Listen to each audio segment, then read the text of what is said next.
Bonjour tout le monde. La suite cette semaine sur les triangles, c'est la section 2 des notes de cours. C'est les mêmes notes que vous aviez il y a 2 semaines. Là. Elles sont sur le Classroom si vous voulez les retrouver. Page 8, 9, 10 et 11. Aujourd'hui, on parle de triangles semblables. On a vu il y a 2 semaines et la semaine dernière les triangles isométriques.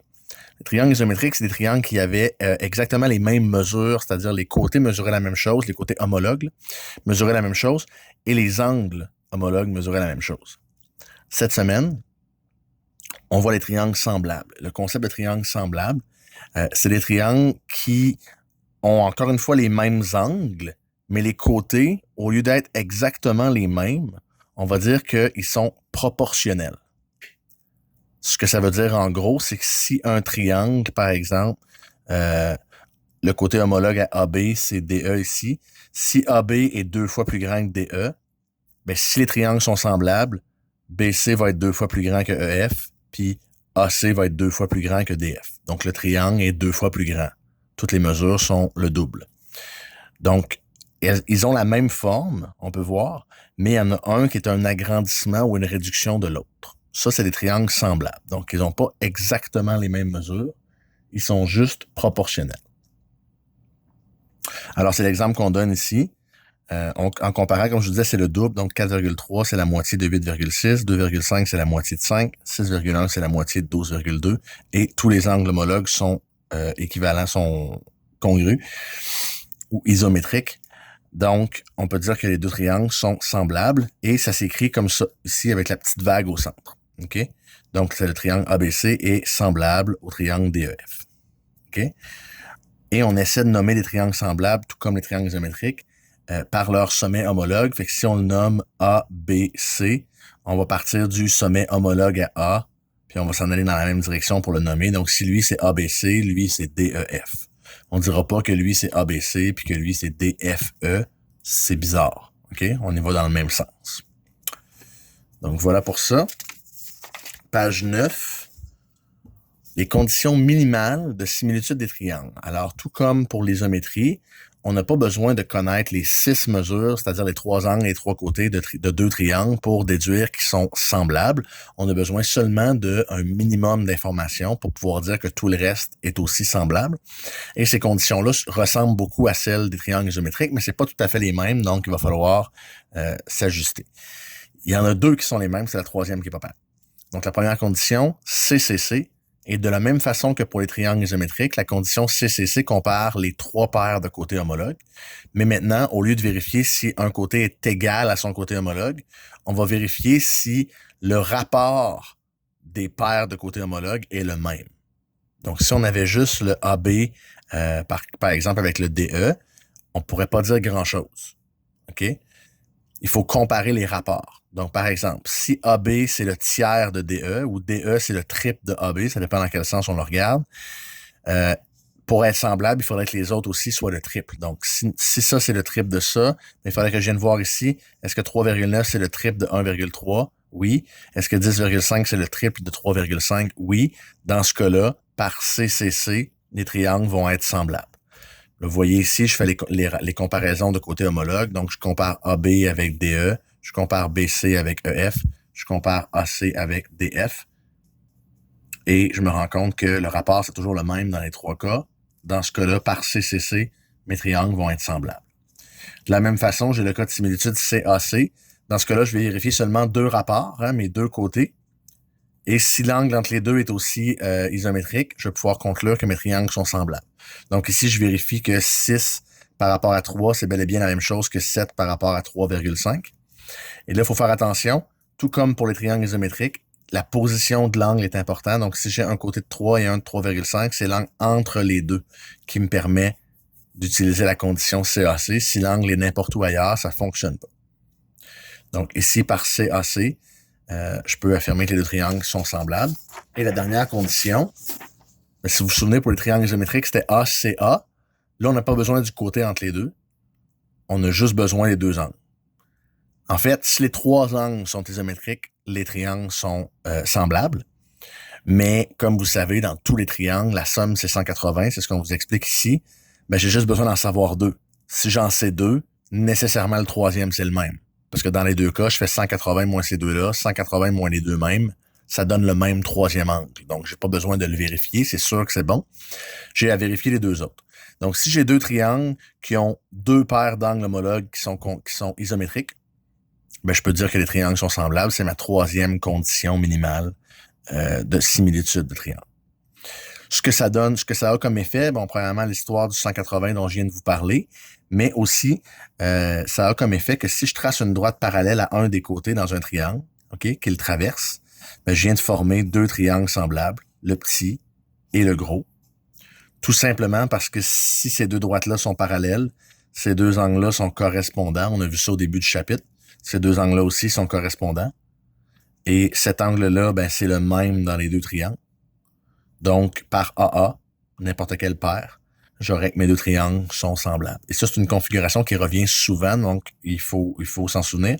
Si je trace une droite qui est parallèle, si on me le dit qu'elle est parallèle à un des côtés du triangle, je viens de former deux triangles qui sont semblables. Et c'est ce qu'on va voir à la page suivante. Savoir que les triangles sont semblables, c'est pratique pour trouver des mesures.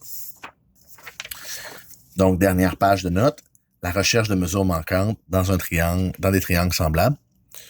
Donc, regardez ici, si on vous demande de déterminer la mesure de BC, c'est le X que je viens de tracer là. Mais si j'étais capable de démontrer que le petit triangle ABC est semblable au triangle ADE, au gros triangle, ben là, il me resterait à vérifier son rapport de similitude. Vous avez vu ça en secondaire 3, c'était le K1 dans le fond. Je peux vérifier son rapport de similitude avec les côtés que je connais, puis appliquer le même rapport de similitude avec le côté que je connais pas.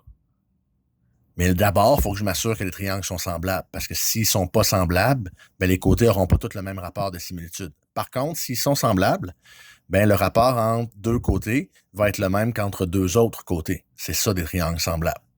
Donc, c'est ce que je veux faire ici. Je veux démontrer que les triangles sont semblables d'abord et qu'après, je vais pouvoir utiliser le même rapport que pour les côtés que je connais. Donc, ma première affirmation, c'est que le côté homologue, dans le fond, j'affirme que mon rapport AB sur AD, mes deux côtés homologues, je vais affirmer c'est quoi le rapport, finalement. Puis ma justification, ça va être que c'est des côtés homologues. Je les compare. OK? Alors, je vais comparer 2,8 dans ce cas-là à AD au complet. Si j'additionne 2,8 avec 1,4, ça donne 4,2 cm. Donc, mon côté complet mesure 4,2. Puis je vais faire l'addition de l'autre côté tout de suite. Ça mesure 5,4. Mon côté AE au complet. Parce que ça va être ça c'est mon premier côté. L'angle entre les deux. Puis mon troisième côté. Puis si je prends CAC, parce que ben, j'ai pas les trois côtés, je peux pas prendre CCC. Puis j'ai pas deux angles. J'ai celui-là, mais lui, je l'ai pas. Puis on me dit pas que ça, c'est parallèle. Fait que je sais pas. J'ai rien d'autre. Le seul angle que je sais qui est isométrique dans les deux triangles, c'est celui-là. Je connais pas sa mesure, mais c'est le même. Dans le triangle ABC, puis dans le triangle ADE, c'est le même angle. Alors, peu importe les mesures combien, c'est sûr qu'il est isométrique d'un triangle à l'autre. Je finis mon rapport ici, je m'excuse, je m'étais arrêté. Donc, 2,8 sur 4,2. Ça donne 2 tiers. Ou 0,6 périodique, si vous le voulez l'écrire en décimale. Donc, ça, c'est mon premier rapport.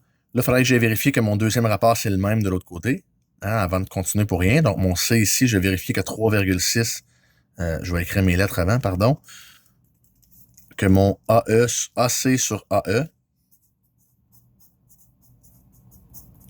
ben, c'est égal à 3,6 sur 5,4. Puis je vais vérifier que c'est bel et bien 2 tiers, mais c'est le cas, ou 0,6 périodique.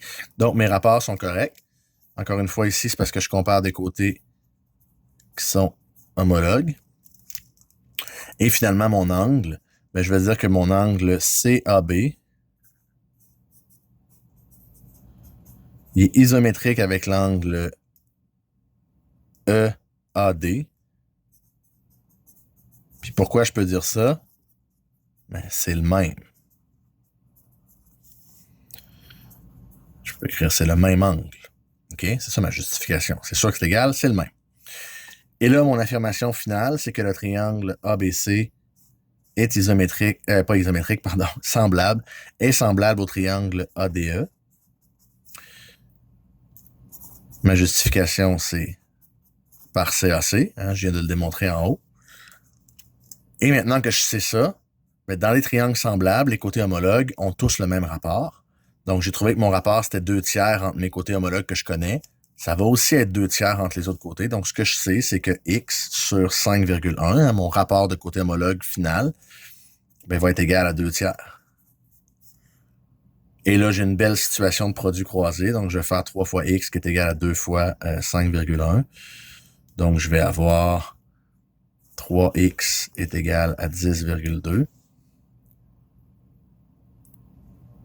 Et là, je vais diviser par 3 mon 10,2. Ça va me donner un x de 3,4 cm. Donc, ça va être la mesure de mon côté. 3,4 cm. C'est ce que j'explique en bas ici. Comment on fait pour résoudre une proportion. Mais si j'ai un inconnu à un endroit, je fais mon produit croisé. Donc, je vais avoir 5 fois x qui est égal à 3 fois 10. Fait qu'ensuite, je vais diviser par 5 de chaque côté. Je vais obtenir ma valeur. Ça se pourrait même que j'ai des inconnus à plusieurs endroits dans mon truc. Hein? Si je savais que ça, c'était x, puis que celui-là, c'était x plus 2, mais je peux quand même l'écrire en proportion parce que je sais que mon autre rapport, c'est 2/3. Là, on a un exemple, si on a x plus 2 sur x est égal à 15 sur 9, on peut le faire. Puis on fait quand même notre produit croisé. 9 fois x sur 2 ici, ça donne 9x plus 18. X plus 2, pardon, j'ai dit sur 2, je pense. 9 fois x plus 2, ça donne 9x plus 18. Et de l'autre côté, x fois 15, ça donne 15x. Et là, je peux résoudre cette séparation-là ici en faisant moins 9x de chaque côté. J'ai donc que 18 est égal à 6x. Et en divisant par 6 de chaque côté, je vais avoir que 3 est égal à x. Et là, je sais que c'était 5 sur 3 ici. Je peux déterminer ma valeur de x. Vous allez voir dans les problèmes, ça arrive. Donc, vous avez sur le site les problèmes qui sont à remettre cette semaine. 2 rencontres, encore une fois, comme la semaine dernière, mardi, jeudi. Donc, si vous avez des questions, n'hésitez pas. Vous pouvez aussi aller écrire dans le document de questions, comme d'habitude. Alors, voilà.